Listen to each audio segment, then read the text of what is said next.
নমস্কাৰ বন্ধুসকল, আত্মীয়ৰ নিয়ন্ত্ৰণ ৰক্ষা কৰি আজি ওলালোঁ বিয়া খাবলৈ আৰু চাবলৈ। গতিকে ভিডিঅ'টো শেষলৈকে চাবচোন।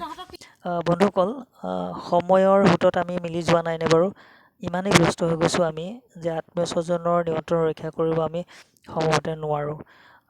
সেইটোকে বহু বছৰ ধৰি এই ঠাইলৈ আমি অহা নাই আৰু এটা নিয়ন্ত্ৰণ আমি পাইছিলোঁ যে বিয়াৰ নিয়ন্ত্ৰণ পালোঁ আৰু সেই বিয়াৰ নিয়ন্ত্ৰণ ৰক্ষা কৰি আহি আজি ডিব্ৰুগড়ৰ পৰা আমি শিৱসাগৰ জিলাৰ আমগুৰি বাগজান চাহ বাগিচা পালোঁগৈ।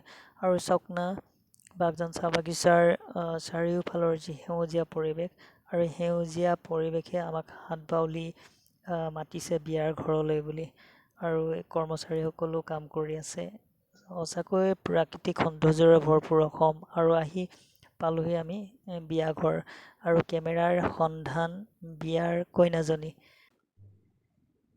যিহেতু আমি সোনকালে আহি পালোহি, সেইটো কাৰণে হয়তো বিয়াৰ ঘৰত মানুহৰ সমাগমটো খুব কম, হয়তো আহিবলৈ আৰম্ভ কৰিছে।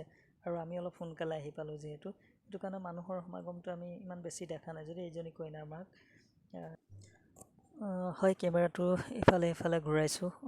দেখিছে চকী প্ৰায় খালী হৈ আছে, আৰম্ভণি হৈছে আৰু পাছত হয়তো আহিব। আৰু কেমেৰাই অৱশেষত পালে সন্ধান, এয়াই হৈছে কইনা।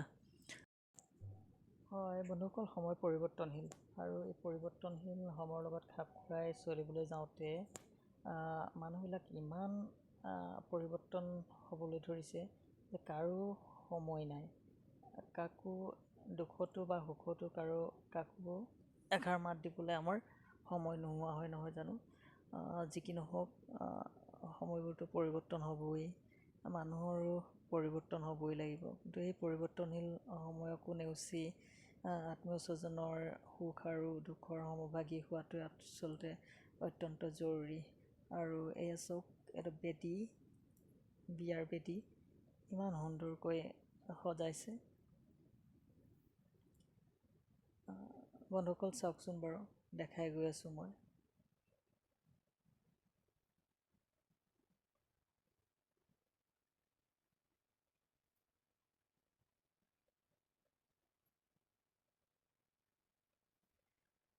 আৰু কইনাজনীক লগ পালোঁ, সৰু গিফ্ট এটা লৈ দিলোঁ আৰু সময়বোৰ আমি সাঁচি ৰাখিবলৈ চেষ্টা কৰিলোঁ। আৰু এয়া চাওক, আমি যিহেতু বিয়া খাবলৈ আহিছোঁ নহয় জানো, গতিকে খোৱা ঘৰত সোমালোঁ।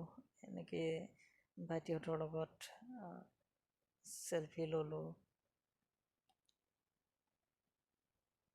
ফটো মাৰি পেলাই সাঁচি ৰাখিলোঁ স্মৃতি হিচাপে। আৰু আপোনালোককো দেখাবলৈ চেষ্টা কৰিলোঁ, মোৰ খুৰা, মোৰ ভাই ভণ্টি। কেনে পালে ভিডিঅ'টো জনাবচোন। শেষত বহু বছৰ লগ নোপোৱা মামাৰ লগত এনেকৈ